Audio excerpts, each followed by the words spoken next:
It's Saturday, January 11th, and what happened? Man, like I keep saying, the closer we get to being done, the more taken apart this airplane is. We got stuff scattered all over the place. Everything's opened up on this. We had a APIA come up and basically do a condition inspection on the airplane with us, for us. Just wanted to see, get another set of eyes on it and see if there's anything that stood out to him that might be a red flag for when we get the DAR here to do the inspection. And everything went really well. There was just a few very minor items that we need to do. We had a little bit of wiring that needs to be secured down, but other than that, he said everything looked really good. And obviously he's not a DAR, so he doesn't know what the DAR is going to be looking for, but from a maintenance perspective, he said everything looked very, very good. So we're happy with that. Didn't shoot any video of that. Didn't want to impose that on him while he was here. And it's going to be the same thing when the DAR is here. There's not going to be a video of that, unfortunately. Sorry if you're looking forward to that.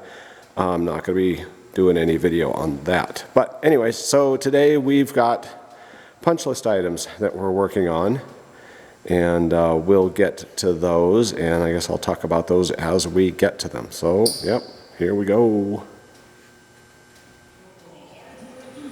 All right, first item on the list today is the oil sump. He did say that normally he likes to see 041 safety wire on that. We have 032, so we're gonna swap out that safety wire on the oil sump, get that taken care of.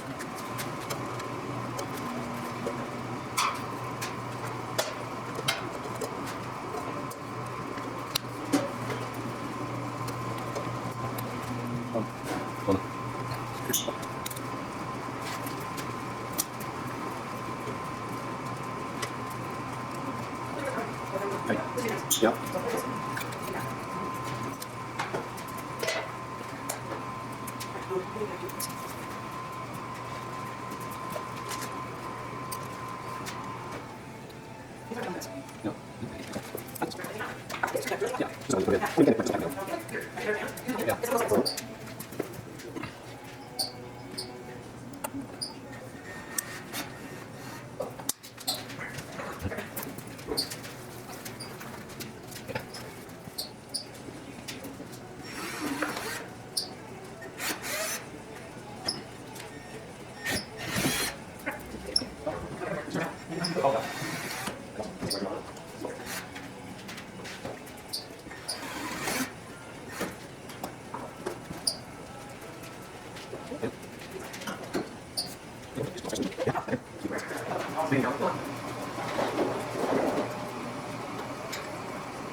Hey, something I want to talk about, and something we did that I did not do video on because it was pretty quick. We came up Tuesday and did this. We phased the ignition, or I guess you call it phasing, or we put it in the correct firing order. And the way you do that is you connect on the inside, you connect the high tension leads from the coil packs that go into the cockpit and connect to the ignition modules. You connect those up, and you take the bottom plugs, or either of the plugs. You take plugs out of the engine, and then you find top dead center on the compression stroke on the number 1 cylinder. And when you're there, you turn the ignition on, and you pull the spark plug leads off of the coil packs, and you move the prop back and forth. And what it does is it sends a signal from the DC mini sensor up on the prop hub to the ignition module for it to fire the spark plugs. And when it does that, you'll see an arc. It'll spark across the 2 terminals on the coil pack, and that's how you know which coil pack it's firing.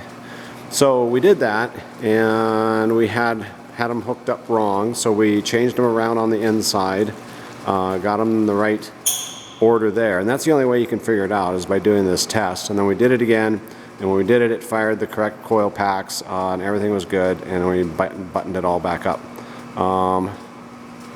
So let me talk about how the ignition is wired here. Okay, quick explanation on these coil packs and how we've got everything wired up here. We've got these numbered 1, 2, 3, 4. 1 is on the port side, 4 is on starboard side.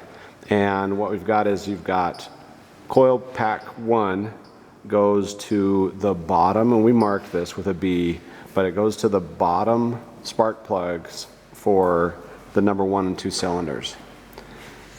Number 2 coil pack goes to the top spark plugs in number 1 and number 2 cylinders. Number 3 coil pack goes to 3 and 4 cylinder tops, and number 4 goes to 3 and 4 bottom cylinder spark plugs. Now what this does is it fires actually both of these coil packs at the same time. Because there are only 2 position sensors on this on the crank, or on the flywheel. There's only 2 position sensors, so it doesn't know which cylinder is coming up top dead center on the compression stroke. So it fires both of them at the same time, and what that does is you get a spark on compression on the number 1 cylinder, and you get a spark on the exhaust stroke of the number 2 cylinder. So that's how they kind of make that work out. So you actually get 2 sparks per revolution on this engine. So yeah, I don't know if that does anything, or if it was just for simplicity's sake, or what, but that's how it works. Hope that makes sense. Okay, we taped and put clear silicone along the edges of this trim here, and on that center section, right, there's just a fillet on the edge of there. You can kind of see the light reflecting off of it. But did that there. We've got this door taped and ready to go. So we're going to go ahead and do this. As always, prep is 90 or 95% of the work. It took me half an hour to tape this off, and takes about 5 minutes to take it off after we get done. So yeah, we'll do this one.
Well, not too bad of a day today. We're in the, I think mid-30s or so. So it kind of got a little bit of melting going on, but more snow coming.